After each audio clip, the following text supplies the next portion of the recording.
You guys, I nearly crapped my pants when I saw that Georgia Harris has her own tag. Hi guys, welcome to my channel and to my Back to Beauty No Buy year. This year I'm concentrating on using my makeup and not buying any. Today will be very easy not to buy any makeup because I am doing a tag video and I'm gonna try not to fangirl too much because I don't think she would love it, but Georgia Harris has created her own tag called the MakeupCollection TAG.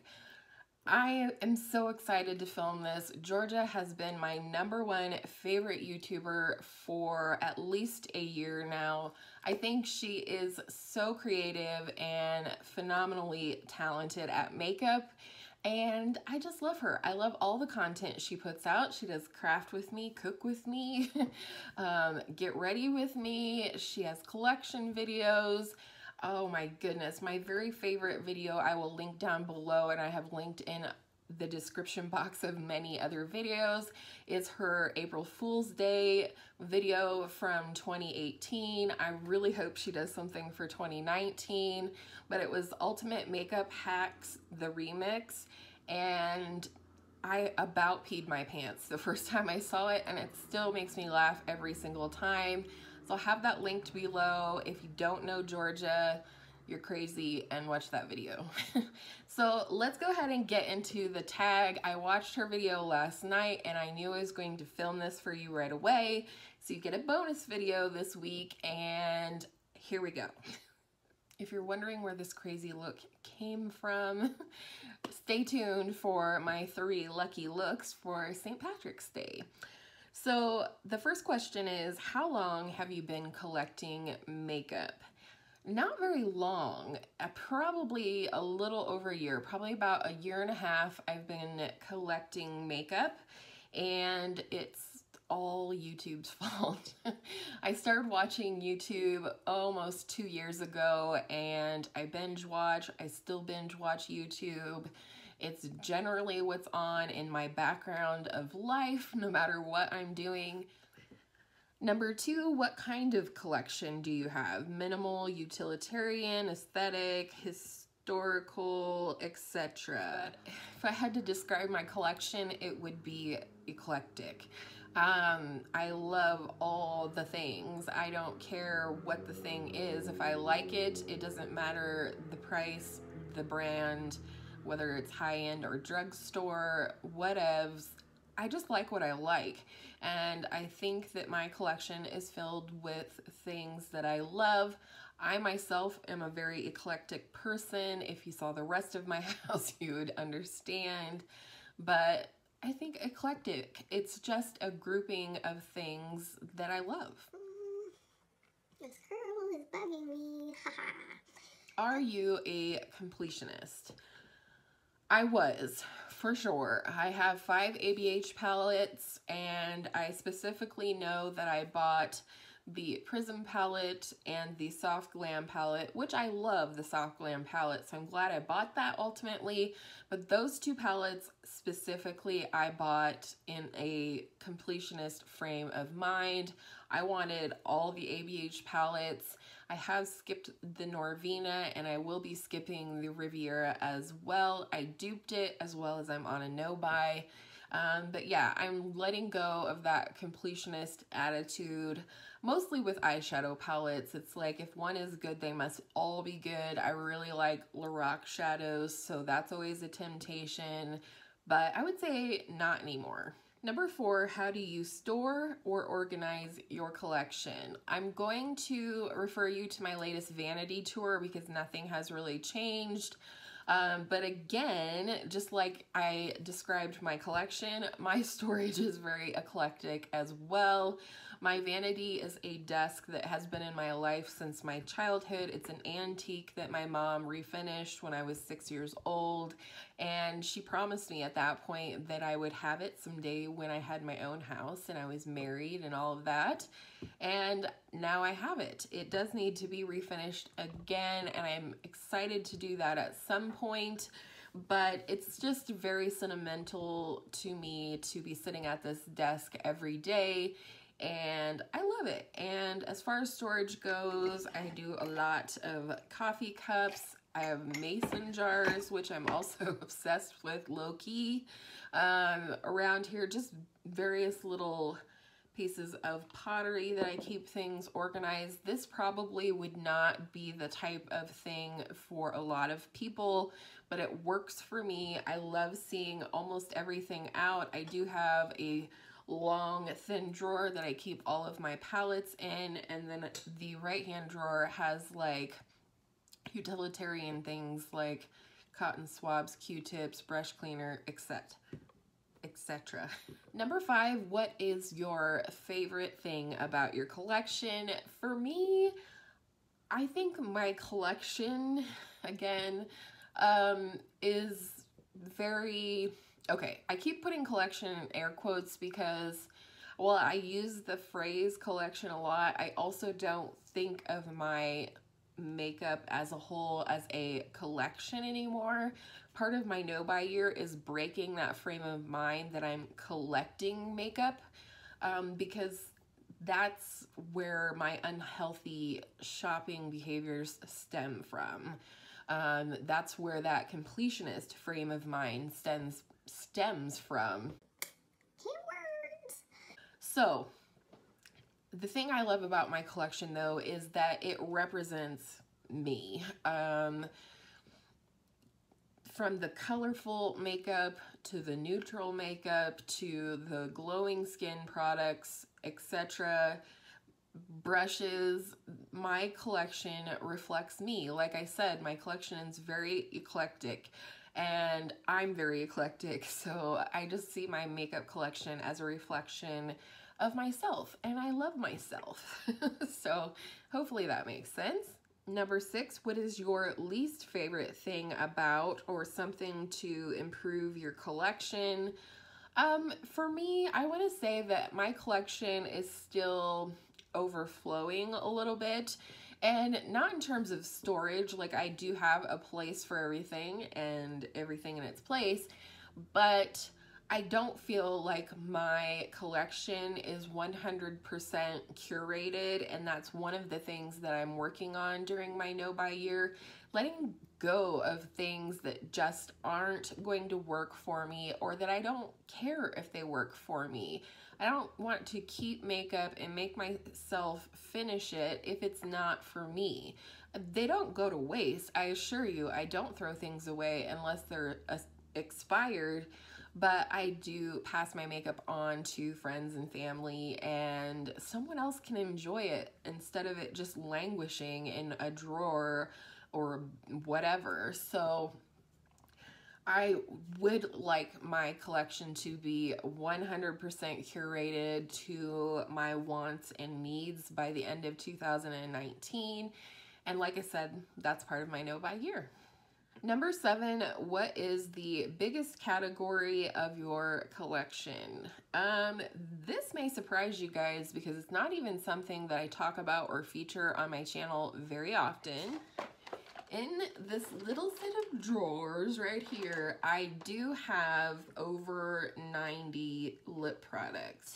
What is the smallest category in your collection? And for me, it's foundation. I do wear foundation. Where's my other foundation? There it is.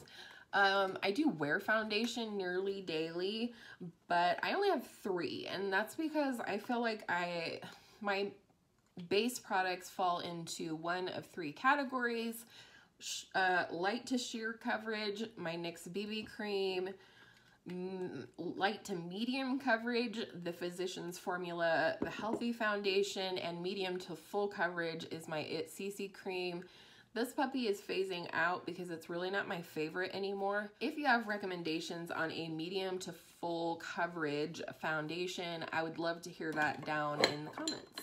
Do you have a Holy Grail in your collection? 2 hours later.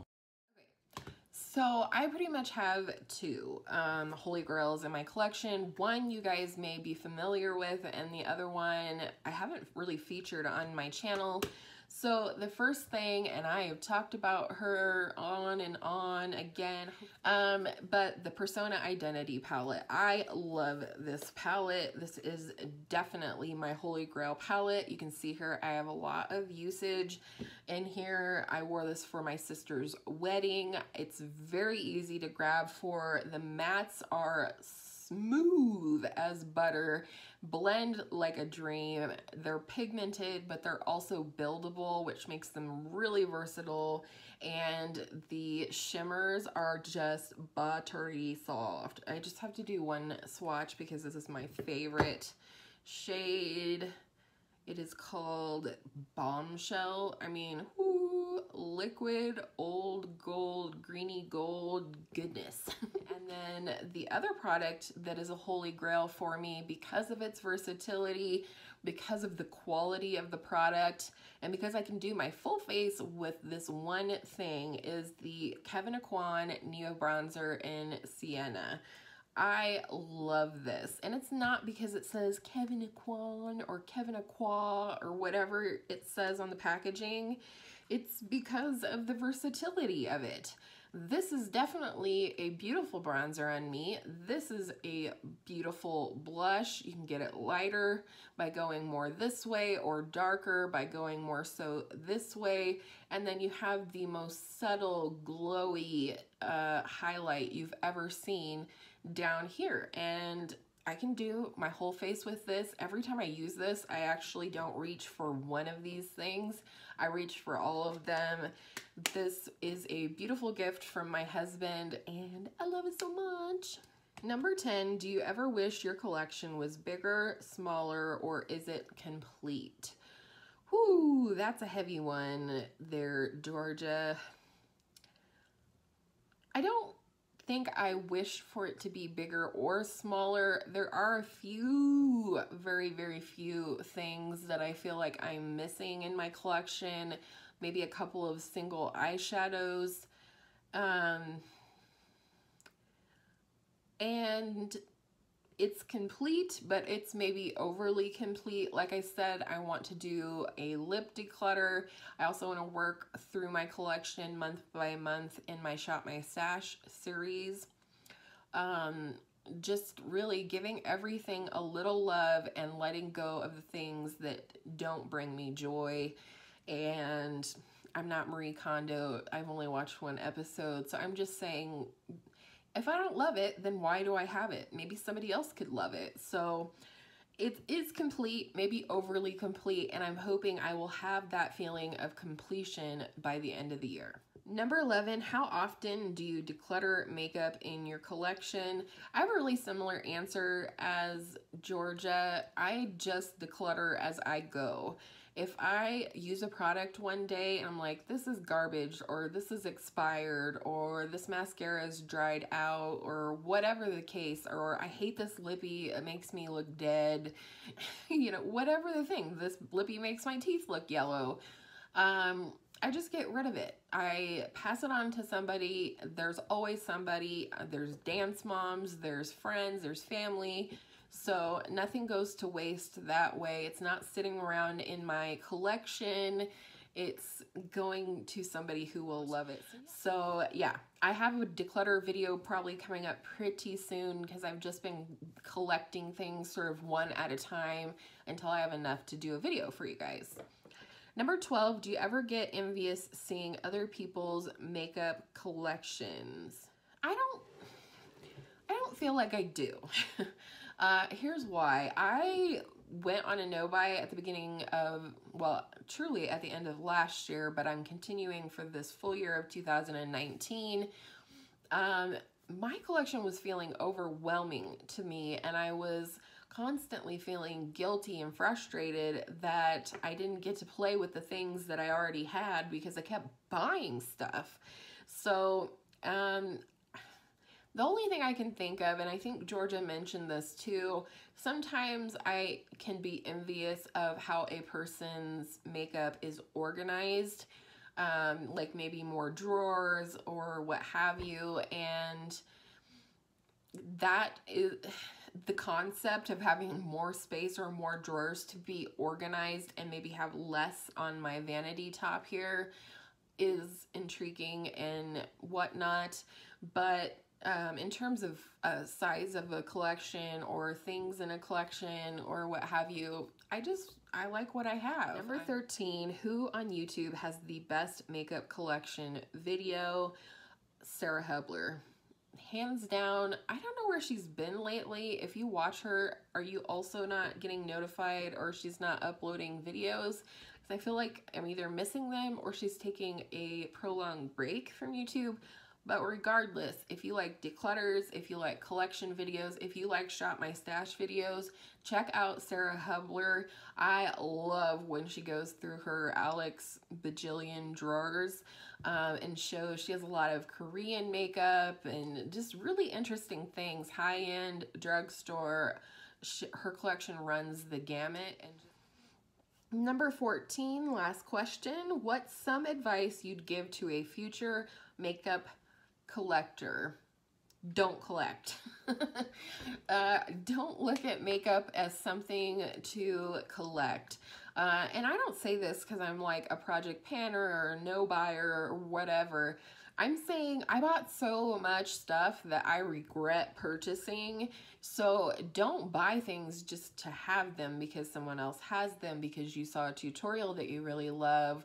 Whatever, buy the things that you love, that spark joy in your heart. Again, not Marie Kondo. This is just who I am. Yeah, but buy the things that you love and don't buy the things that you don't love. If you don't love neutral eyeshadow, then you don't need to have a neutral eyeshadow palette in your collection, right? If you don't love red lipstick, don't buy a red lipstick. Buy the color that you like, even if it's 50 Shades of Beige. Do you, boo? Thank you so much to Georgia for putting out this awesome tag on YouTube. This is why I love Georgia. She is creative, unique, and just awesome. I just can't say enough good things about her. I hope someday I get to collaborate with her. That would be my dream collaboration, Georgia. And with all that said, I hope all of your makeup days are absolutely beautiful makeup days, and I will see you in my next video soon.